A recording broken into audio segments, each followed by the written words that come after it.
Kembali di Net 12, untuk menjadi penghafal Al-Quran atau hafiz dibutuhkan latihan yang konsisten. Betul sekali, dan ajaran menjadi hafiz ternyata lebih mudah dilakukan sejak kecil karena menghafal adalah urusan kebiasaan.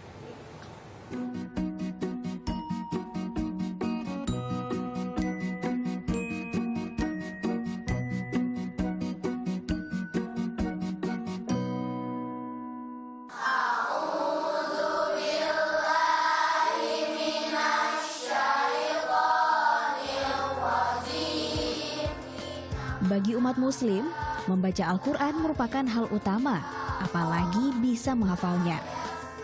Untuk urusan menghafal Al-Quran, tak banyak orang yang bisa. Sedangkan orang yang menghafal Al-Quran disebut hafiz. Kini sekolah-sekolah menerapkan pelajaran menghafal Al-Quran. Sekolah Dasar Islam Terpadu Ibnu Sina di Jakarta Timur adalah salah satunya. Setiap pagi, anak-anak berkumpul di musala sekolah untuk mengulang hafalan yang diajarkan kemarin secara bersama-sama. Cara ini juga efektif membantu anak-anak lain yang belum hafal. Usai 1 jam menghafal bersama-sama, mereka masuk ke kelas masing-masing. Di kelas masing-masing, anak-anak mendapat tugas menghafal ayat baru. Guru tahfiz memimpin bacaan. Kemudian, anak-anak menghafal dengan gayanya masing-masing. Ada 51 siswa yang menjadi hafiz di sini.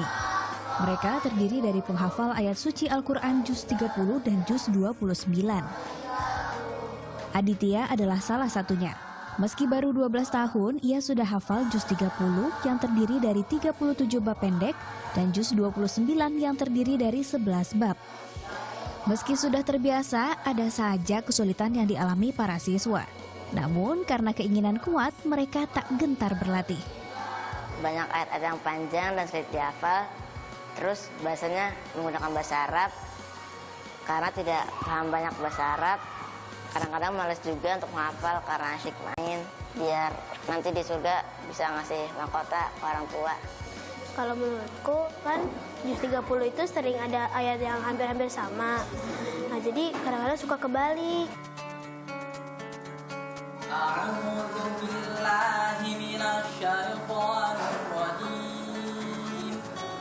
Saat seorang siswa sudah menghafal 1 juz, akan diadakan uji publik oleh guru tahfiznya. Melalui ujian ini, anak dapat mengetahui kemampuan hafalannya. Murid yang dinyatakan lulus uji publik akan diberi sertifikat. Sertifikat tersebut akan diberikan saat wisuda setiap akhir semester. Bagi para guru, mengajarkan siswa menghafal Al-Quran bukanlah hal mudah. Dibutuhkan kesabaran dan pemahaman tinggi. Kadang mungkin ya anak yang lagi bad mood dari rumah gitu ya, sampai ke sekolah dia jadi kurang ceria gitu ya, jadi agak sedikit males untuk menghafal gitu. Tapi setelah kami memberikan stimulus ya, biasanya para guru memberikan cerita-cerita singkat yang bisa membangkitkan motivasi anak.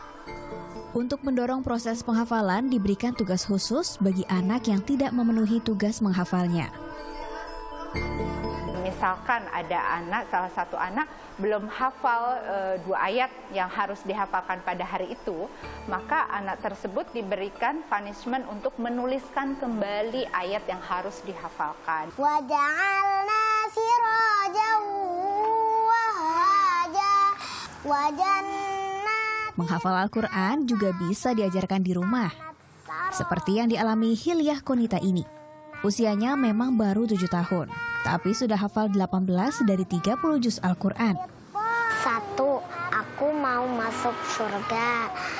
Yang kedua, aku ingin memberikan mahkota kepada orang tuaku. Yang ketiga, aku ingin jadi orang yang baik. Sang ibu Nuroniah Manaf yang bertugas menjadi guru tahfiznya. Setiap hari usai salat subuh, Hilyah dan adiknya Fatih mengulang hafalan yang dibacanya kemarin. Setelah menyelesaikan hafalan kemarin, baru dimulai menghafal ayat baru. Setiap hari, Hilyah butuh waktu 2 jam untuk menghafal 1 halaman. Setelah hafal, waktunya mempraktekkan hafalan tanpa melihat Al-Quran. Bismillahirrahmanirrahim. Tak hanya diajarkan menghafal, Hilya juga mempelajari arti ayat tersebut. Kemampuan Hilya sudah teruji. Sebelumnya, saat berusia 5,5 tahun, ia berhasil menjuarai kompetisi Hafiz Al-Quran yang diselenggarakan salah satu TV nasional. Pencapaian Hilya bukanlah program instan. Sejak di dalam kandungan, sang ibu setiap bulan hatam Al-Quran atau menyelesaikan bacaan Al-Quran. Saat Hilya berusia 6 bulan, dirinya sudah diperkenalkan dengan huruf Arab sambil bermain. Tak heran, saat usianya 3 tahun, Hilya sudah bisa membaca Al-Quran. Saya pertama, kalau untuk hafalan itu, pertama kalau anak kecil itu dia dengar dulu. Dengan mendengar, sering diperdengarkan tuh seperti adiknya beberapa ayat dari surah An-Naba dia sudah bisa melafalkan, itu karena modalnya dengar dulu. Kekuatan audionya masih sangat kuat anak-anak di bawah usia 1 tahun.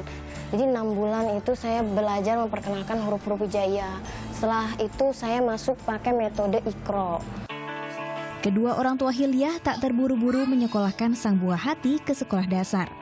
Mereka akan memfokuskan Hilya agar menamatkan hafalannya terlebih dulu hingga 30 juz. Sebagai gantinya, Hilya mengikuti metode homeschooling atau belajar mandiri di rumah.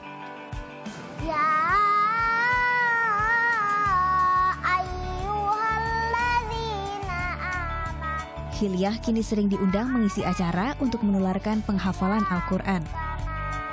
Cara menghafal Al-Quran yang diajarkan Islam terpadu Ibnu Sina dan orang tua Hilya dinilai sudah sesuai metode. Satu ayat kita hafalkan, kemudian kita tidak boleh menghafalkan ke ayat selanjutnya sebelum ayat yang satu ini hafal. Kalau ayat yang satu udah hafal, baru boleh kita melanjutkan kepada ayat berikutnya. Itu namanya metode tasalsuli. Mereka menghafalkan satu halaman. Dari satu halaman itu mereka hafalkan satu ayat demi satu ayat sampai selesai satu halaman baru diulang kembali. Itu namanya metode jama'i atau jam'i. Menurut ajaran Islam, hukum menghafal Al-Quran adalah fardu kifayah. Artinya, apabila telah dilakukan oleh sebagian kaum, maka kaum lain dapat terbebas dosanya. Atas jasanya menggugurkan dosa orang lain, seorang hafiz dinilai memiliki kelebihan tersendiri. Saat menghafal Al-Quran di bulan Ramadan akan dilipat gandakan pahalanya. Selain itu, sang hafiz juga akan memperoleh derajat tinggi di surga.